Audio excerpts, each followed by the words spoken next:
यीशु सहाय, praise the Lord. हम लोगों में से कईयों को बचपन से लेकर अब तक में आप लोग देखिएगा कई अपने नाम होते उपनामों से बुलाए जाते हैं। ऐसे कई लोगों का नामों को मैंने सुना है कि लोग उनको बुलाते हुए रोने वालों को कंदरा के नाम से, रेंगटी के नाम से, जो पतली है, कई प्रकार के ऐसे नामों से, ऐसे ही जगह के कई उपनाम होते हैं। हमारे भारतवर्ष में देखिए कई ऐसे शहर हैं जिनका उपनाम है, जिनमें से एक उदाहरण के तौर पर जयपुर को पिंक सिटी के नाम से जाना जाता है।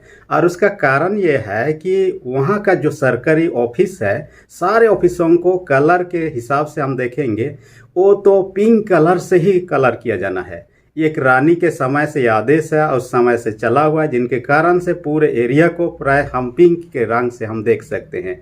और इस तरह से उस शहर का नाम ही पिंक शहर के नाम से या पिंक सिटी के नाम से जाना जाता है।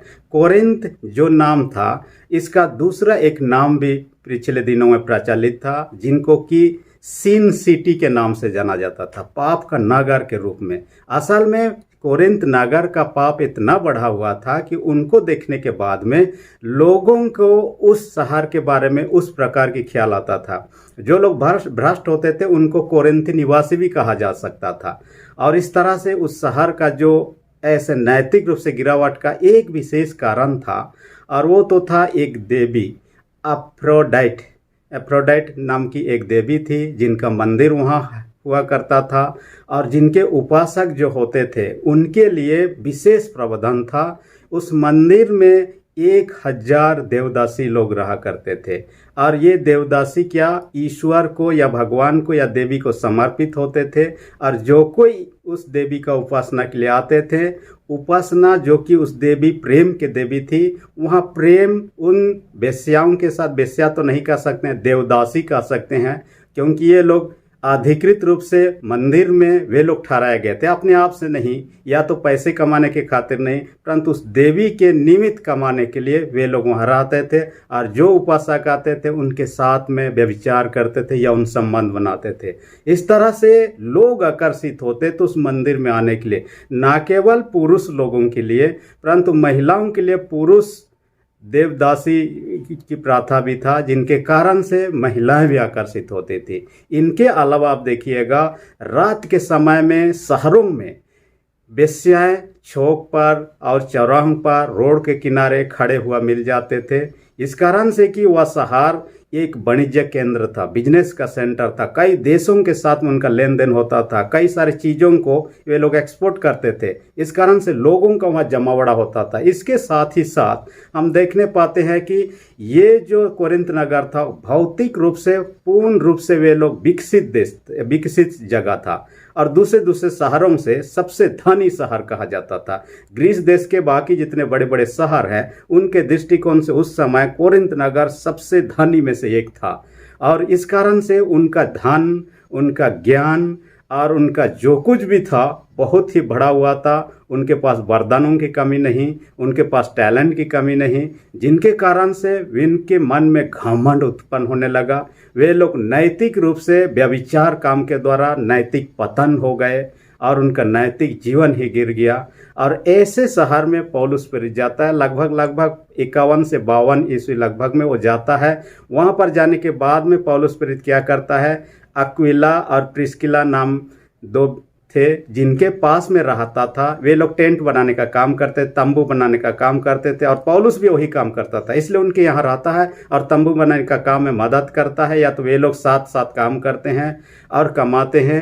साथ ही 1.5 साल तक, 18 महीना तक वहाँ रहा, प्रचार किया, और कई सारे लोग प्रभु में आ गए। वहाँ मंडली की स्थापना हो जाती है। स्थापना होने के बाद में पौलुस प्रेरित लौट जाता है।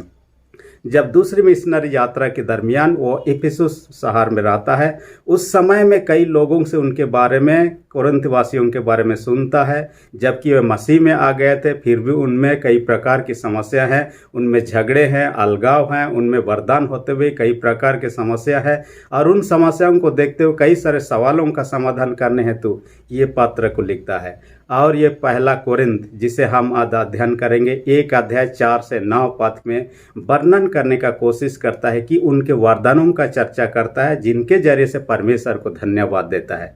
इसलिए हम इस शीर्षक के आधार पर देखेंगे कि वचन को कि परमेश्वर के अनुग्रह के लिए वो धन्यवाद देता है, ईश्वर को धन्यवाद, क्योंकि वास्तव में वे लोग क्या किए हुए थे, धनवान हो गए थे। हम यदि उनके इतिहास को देखेंगे, उनका जीवन जब देखते हैं, बहुत ही गड़बड़ जीवन था।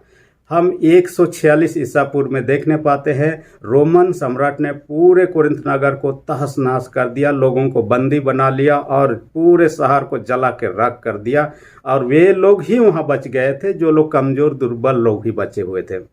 100 साल करीब तक ऐसे ही बीतने के बाद में लगभग 46 से 44 ईसा पूर्व में जूलियस सीजर जो सम्राट बना रोम का, उन्होंने उस शहर को बसाया, कई लोगों को बसाया। बसाने के साथ ही उसने क्या किया कि एक कैनाल सब बनाया, जिसके जरिए से लोगों को अच्छा पानी मिल सके, अच्छा जल मिल सके, खेती कर सके। इसके साथ ही साथ वहाँ 2 बंदरगाह है, जिन बंदरगाह के द्वारा बाहरी देश के साथ में बिजनेस का कारोबार होता था, एक्सपोर्ट इंपोर्ट का काम होता था, सामान लेने देने, जिनके कारण से उनका काफ़ी ज़्यादा इनकम होने लगा। इनके पास में इसके अलावा कई सारे अवसर जैसे थे, जैसे खेल का मैदान था, जिम था और मंदिर सब था, जिनके कारण से पर्यटक बाहरी देश के आकर्षित होकर आते थे। और वहाँ एक खेल हुआ करता था, जिस खेल का नाम था इस्थमियान खेल, और ये ओलंपिक खेल की तरह ही हर 2 वर्ष में होता था। और इस खेल में पार्टिसिपेट करने के लिए बाहर से लोग आया करते थे और उस शहर में रहते थे। ऐसे समय में बाहरी लोगों का जमावड़ा भी वहाँ होता था, तो वहाँ पर कई संस्कृतियों का मिलन स्थल भी हम देख पाते हैं। और इस तरह से लोगों का फलना फूलना बढ़ना तो हो गया, वे लोग भौतिक रूप से समृद्ध हो गए, लेकिन तब हम उनके जीवन को देखेंगे, वे लोग घमंडी हो गए, नैतिक रूप से पतित हो गए, पाप में गिर गए थे। इसके बावजूद भी परमेश्वर ने उनको कई प्रकार के वरदानों को दिया है। उन वरदानों के लिए परमेश्वर को सबसे पहले क्या करता है, परमेश्वर के आशीषों के लिए धन्यवाद देता है, कि इनके जीवन में, कोरिन्थ वासियों के जीवन में दिया है। इसलिए पौलुस पे तो उनको धन्यवाद देता है परमेश्वर को। ये जरूरी है। आपके मेरे जीवन में कोई भी यदि हेल्प करते हैं, हम साधारण रूप से हम धन्यवाद तो देते ही हैं। हम छोटे बच्चों को भी सिखा देते हैं कि कोई यदि आपको कुछ देता है खाने के लिए, चीज़ वस्तु या पैसों के आकार में कुछ भी देता है, चीज़ वस्तु या हेल्प करता है, हम थैंक यू कहना सिखा ही देते हैं, क्योंकि ये एक प्रथा है हमारा एक दूसरे को बोलने का। और कहता है कि एक विद्वान के अनुसार कहता है, थैंक यू बोलना हर एक व्यक्ति को करना चाहिए, क्योंकि ये दूसरे व्यक्ति के प्रति, या तो ईश्वर को यदि हम धन्यवाद देते हैं, ईश्वर के प्रति कृतज्ञता को हम प्रकट करते हैं, या दूसरे व्यक्ति यदि मदद करते हैं हम धन्यवाद देते हैं, उसके प्रति हम कृतज्ञता प्रकट करते हैं।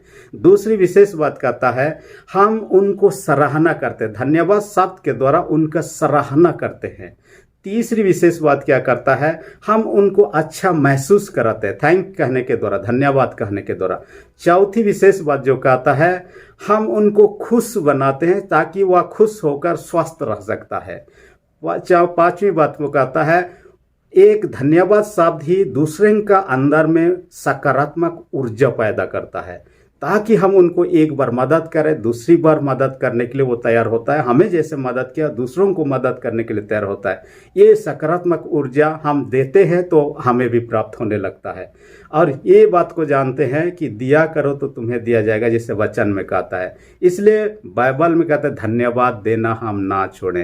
1 थिस्सलुनीके 5:18 पद में कहता है, हर बातों में धन्यवाद करो, क्योंकि मसीह में पिता परमेश्वर की यही इच्छा है।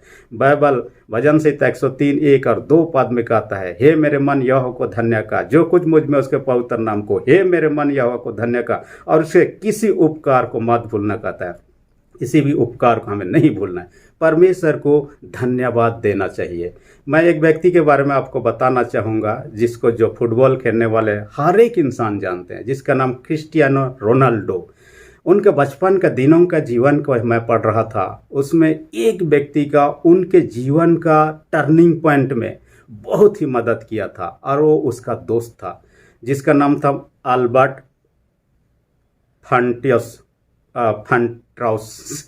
मेरे उनका नाम थोड़ा स्पेलिंग में मैं भूला गया। अल्बर्ट नाम का व्यक्ति था जो उसका मदद करना और उसको हेल्प किया, जिनके कारण से वो आगे बढ़ नहीं सका। और ये लोग एक ही क्लब में खेला करते थे। जब वो 10 साल की उम्र में थे, उसके बाद में एक समय ऐसा भी आया कि एक एकेडमी के लिए, फुटबॉल एकेडमी के लिए सिलेक्शन के लिए अधिकारीगण आए हुए थे और मैच खेलना था। मैच में उनको बता दिया गया था जो इस मैच में सबसे ज़्यादा गोल मारेगा उनको उस एकेडमी में दाखिला दिया जाएगा, उन सिलेक्शन प्राप्त करेगा।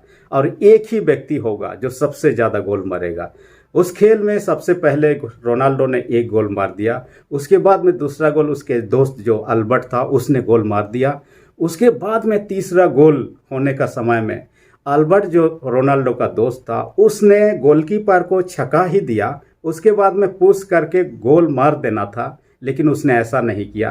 रोनाल्डो भी दौड़ के पहुंच गया था, इसलिए रोनाल्डो को पास दिया ताकि रोनाल्डो के जरिए से गोल हो, और रोनाल्डो ने गोल मारा और ये लोग जीत गए, 3-0 से जीत गए। जैसे जीत गए रोनाल्डो ने 2 गोल मारा, इस कारण से चैन हो गया उस क्लब में, जहां पर रहना खाना पीना सब कुछ उनके लिए फ्री था, जिनके जरिए से ऊपर उठ सका। क्योंकि वह एक गरीब परिवार में जन्मा था जहाँ टीन का छत था और पानी टपक रहा था। ऐसे घरों में उसके पिताजी पियंकर था, पीते पीते ही वो मर भी गया अंत में। तो ऐसे परिवेश से ऊपर उठना उनके लिए सहज नहीं था, परंतु इस एकेडमी में दाखिला के कारण से उनका खेल में निखार आया, आगे ही तरक्की करते गया और बढ़कर आज हम देखेंगे दुनिया के सबसे बेस्ट फुटबॉलर में से एक है। और आप देखिएगा इंटरनेशनल गोल स्कोर करने में उनका नंबर कितना है, बहुत ही बेहतरीन खिलाड़ी में से एक है।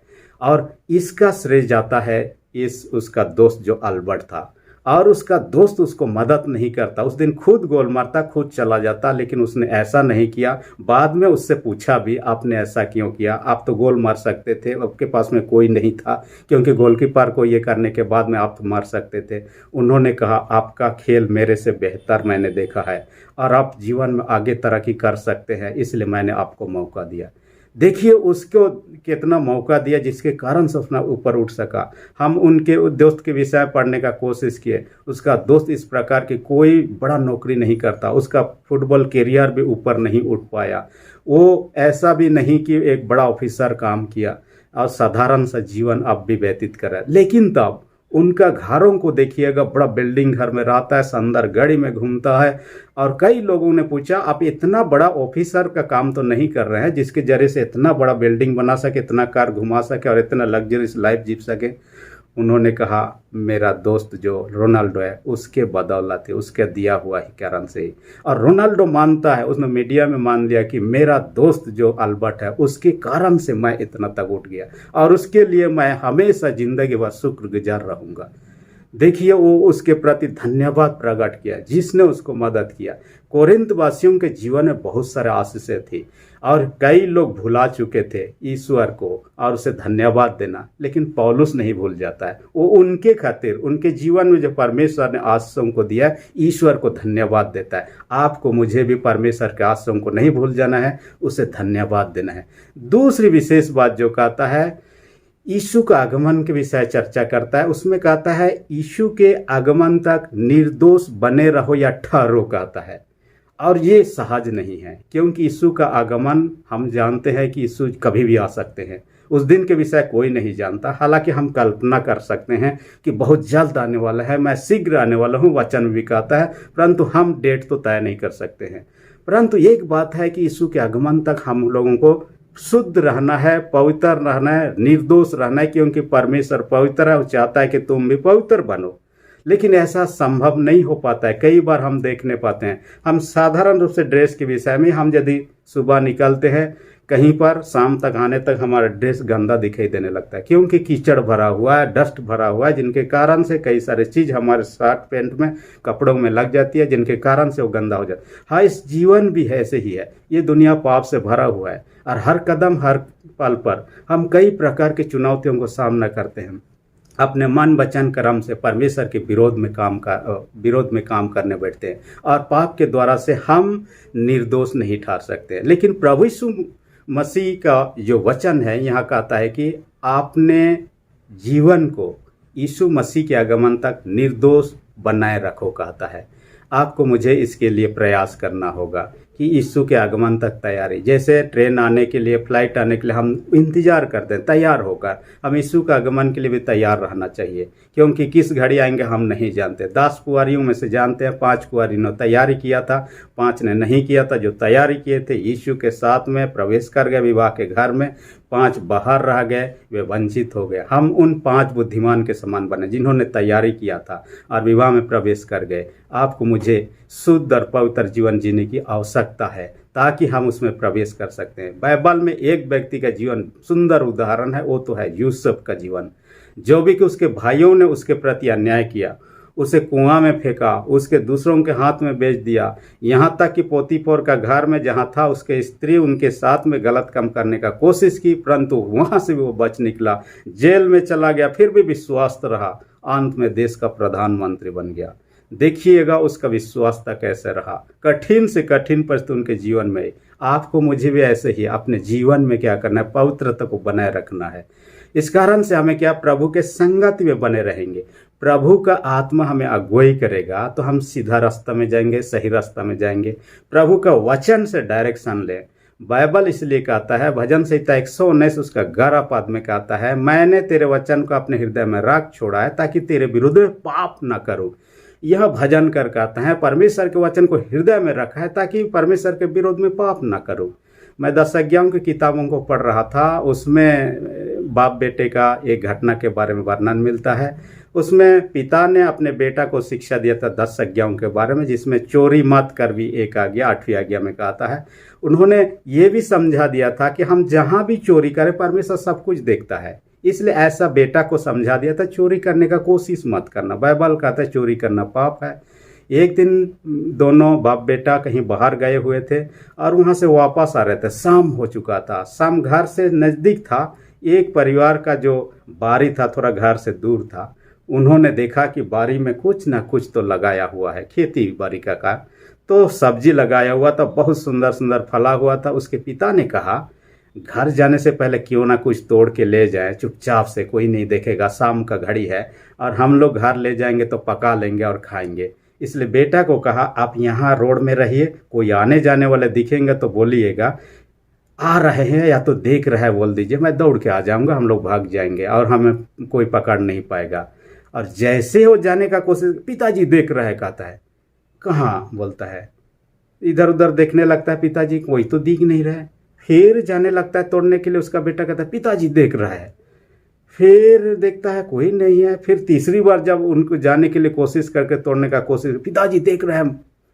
तब वो पिता आके उसको पूछता है बार बार क्यों ऐसा बोलते, कोई तो आ नहीं रहा है। उसका बेटा कहता है ईश्वर देख रहा है। आपने मुझे शिक्षा दिया था कि परमेश्वर सब कुछ देखता है, चाहे अंधेरे में करें, चाहे हम उजाले में करें, चाहे किसी घर के अंदर में करें, चाहे जंगल में करें, जो बुरे ही काम करें सब कुछ परमेश्वर देखता है। तब देखिए उसके बेटा के मन में था वचन जो पिता ने ही शिक्षा दिया था। यदि उसको शिक्षा नहीं दिया होता ये चीज़ें उनके मन में नहीं होता, अपने पिता को उस बातों को आगाह नहीं करता और वे दोनों चोरी करके पाप में गिर जाते। इसलिए कहता है, जवानों को भी कहता है, भजन संहिता 119 9 पद में कहता है, जवान अपने चाल को किस उपाय से शुद्ध रखे, तेरे वचन के अनुसार सावधान रहने से। इसलिए वचनों को अपने जीवन में अपनाएं और सही डायरेक्शन में चलने का कोशिश करें।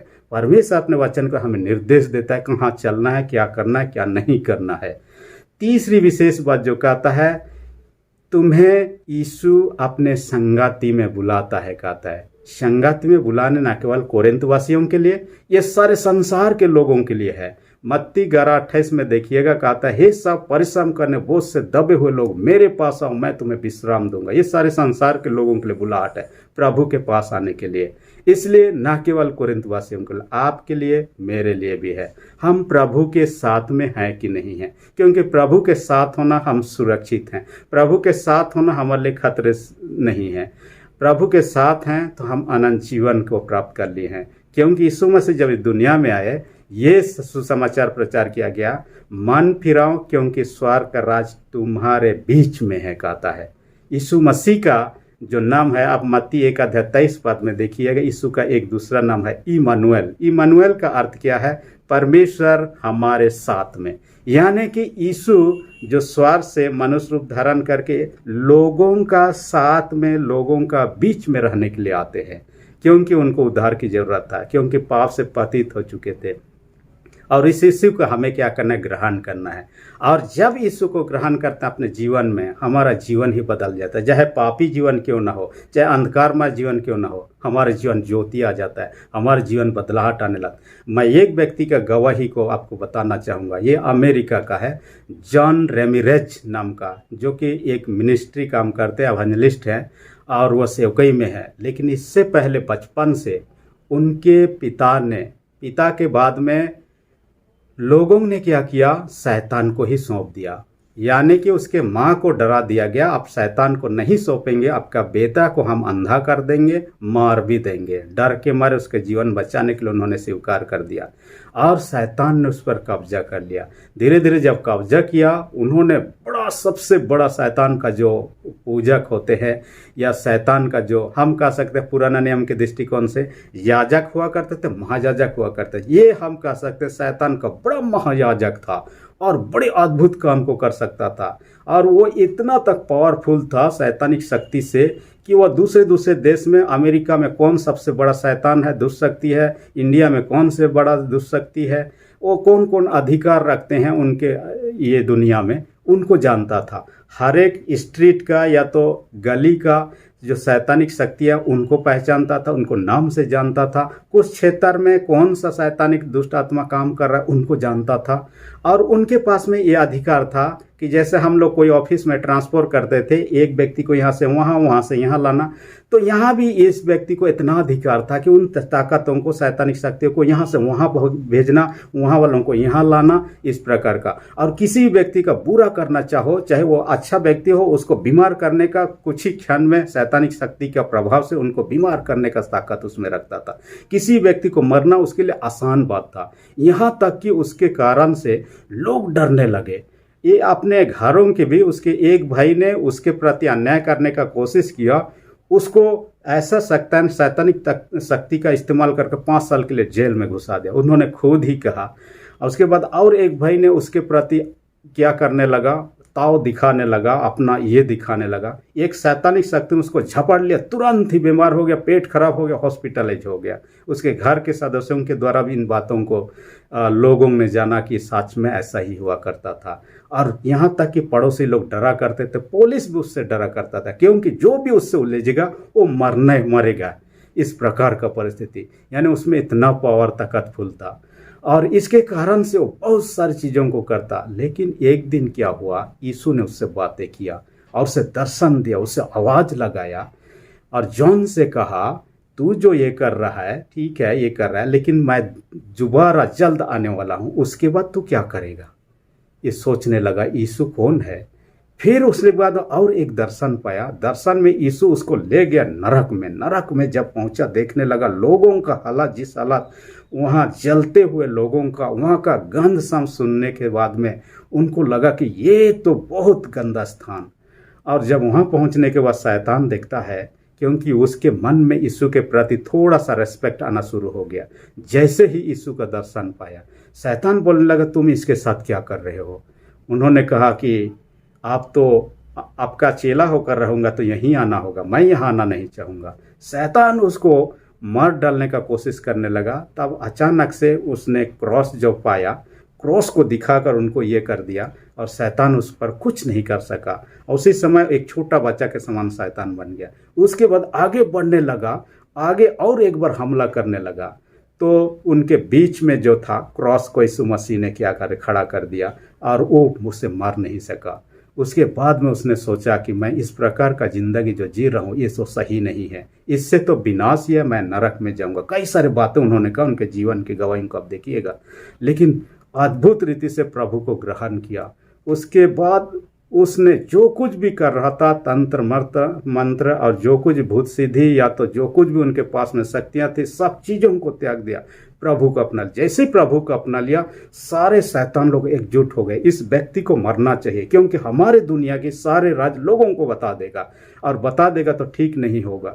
और इस कारण से उसको मरने का जैसे ही आने लगे, वो खाली विनती करने लगा। उससे विनती भी ठीक से आता नहीं था, और वो खाली इतना विनती करता था शुरू में, हे प्रभु मुझे बचाइए, हे प्रभु मुझ पर दया कीजिए, इतना ही विनती कर पाता था। फिर भी प्रभु ने उनको बचाने 1 महीना तक उस पर अटैक करने का कोशिश किया गया, फिर भी उन्होंने नहीं सका। बाद में जब वह दूसरे विश्वासी उनके संगति में आया, कैसे प्रार्थना करना है, बाइबल पढ़ना है, उपासना करना है, इन चीज़ों को जाना, आत्मिक रूप से बलवान हो गया। अब बोलता है कि शैतानिक ताकत जितना भी आक्रमण करे, हम जो विश्वासी हैं, प्रभु में जो बने रहते हैं, प्रभु के साथ जुड़े हुए रहते हैं, हमारे चारों ओर प्रभु एक बाड़ा बांध देता है। और शैतानिक ताकत आक्रमण करता है तो भी उस बाड़ा से, जैसे कि कोई दीवार होता है, दीवार से छेकाकर वो वापस से छिटक कर गिरने लगता है। इसलिए अब स्पिरिचुअल रूप से वो इतना मजबूत हो चुका है, इन ताकतों का उस पर आक्रमण करने से कोई भी फायदा नहीं है। अब तो मिनिस्ट्री भी करने लगा है, और इस तरह से उनका जीवन बदल जाता है। प्रभु को अपनाने के बाद में जीवन बदल गया। यदि प्रभु को ग्रहण नहीं किया होता, अब तक उसी हालत में होता और वह नरक जाने लायक होता। वो चाहता है, आज भी टेस्टिमोनी देता है लोगों को, आप लोग समय रहते प्रभु में आ जाइए, जो गलत रास्ते में उन रास्तों पर नहीं। क्योंकि प्रभु से जितना दूर होते हैं, उन्होंने अपने गवाही में कहा, जो लोग विश्वास में कमजोर है, शैतान इजीली अटैक कर लेता है, उनको मरना ईजी हो जाता है, आसान हो जाता है। परंतु जो व्यक्तियों के ऊपर जो प्रभु में बने हुए थे, उन पर इन्होंने कई बार अटैक किया। और उसमें से एक व्यक्ति निक्की नाम का एक ग्रुप था, जिन्होंने प्रभु का उपासना करते, वचन प्रचार करते, उनके शहर में ही, उनके पास में ही ये लोग प्रचार करना शुरू किया।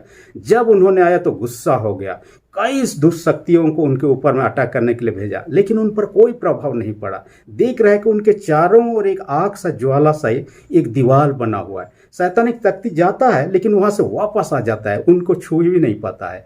हालांकि परमेश्वर के जो लोग हैं, उनके प्रति परमेश्वर ऐसे ही सुरक्षा का बढ़ा देता है। इसलिए आज आप और हम यदि उनसे दूर हैं, प्रभु के करीब आ जाएं, प्रभु को अपना ले, अपने जीवन में उसके मुक्तिदाता के रूप में। बाइबल कहता है 1 यूहन्ना 5:12 में, जिसके जीवन में परमेश्वर का पुत्र यीशु मसीह है, वो अनंत जीवन में प्रवेश कर चुका है, कहता है। जिसके जीवन में परमेश्वर का पुत्र नहीं, उसके जीवन में जीवन नहीं, कहता है। माने हम अनंत जीवन से वंचित हो जाएंगे। इसलिए प्रभु के साथ में जुड़ें, प्रभु को अपनाएं और उसकी इच्छा अनुसार जीवन को व्यतीत करें, क्योंकि हम नहीं जानते प्रभु का दोबारा वन कब होगा। हमारा संपूर्ण जीवन परमेश्वर के महिमा के योग्य हो, और हमारे जीवन जो आशीष है उसके लिए हर दिन परमेश्वर को धन्यवाद दे। परमेश्वर इस वचन के द्वारा सबों को अधिक से आशीष दे। इस तरह की और वीडियो पाने के लिए आप मेरे चैनल को सब्सक्राइब कर दीजिए और बेल आइकन को दबा दीजिए, क्योंकि हर मंगलवार, बीफे और शनिवार को नया वीडियो अपलोड किया जाता है, ताकि उसका नोटिफिकेशन आपको समय पर मिल सके। धन्यवाद।